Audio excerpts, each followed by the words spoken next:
है हाम्रो आन्टीले आज मजाले सफासुफी गरेको छ है।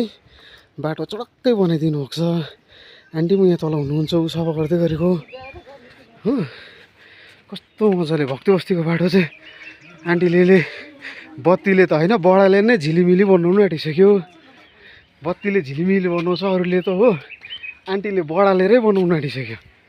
हे मजाले यी नालीहरू पनि सफा गर्नुपर्छ हो। पानी बस्ने नाली हो, मान्छेले के हाल्छ बाटो सफा गर्दाखेरि नाली पनि सफा गरिदिइहालेको। त्यही कारण बिमारी छु भनेर बसिरहनु भएन होइन दाजुभाइ। काम त गर्नु पर्यो है, जिउलाई एक्सर्साइज पनि हुन्छ। यस्तो खाले मैला छ नाली नालीमा। क्यान्सरको बिमारी हो र पनि अब बिमारी छु भनेर बसिरहनु बिमारीले पनि छोड्दैन के भनेर चाहिँ मैले आज चाहिँ सफा, आज त के सधैँ पनि गरिबस्छु, तर आज चाहिँ मेरो नालीको सफाइहरू नालीको पनि भयो हो।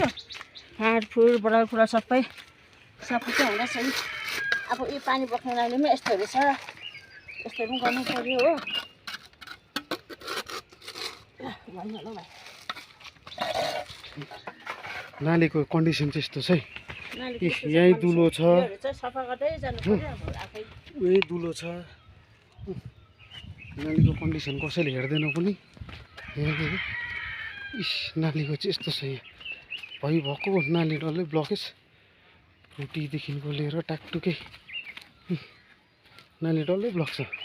हिजो चाहिँ अङ्कलले गर्दै थियो सफा, यहाँ मुनि चाहिँ अङ्कलले गर्दै थियो। अङ्कल चाहिँ ऊ पर हुनुहुन्छ, बसिरहनु भएको छ अङ्कल। हालिदियो यो पनि अङ्कल हिजो सफा गर्नुभएको, डल्लै सफा गर्नुभएको हिजो तलसम्म नै।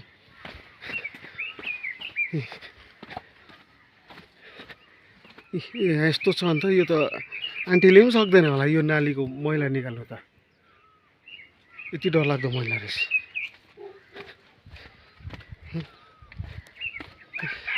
अङ्कलले चाहिँ गर्नुभएको हिजो सफा, अहिले पानी परेर अलिअलि मैला भएछ।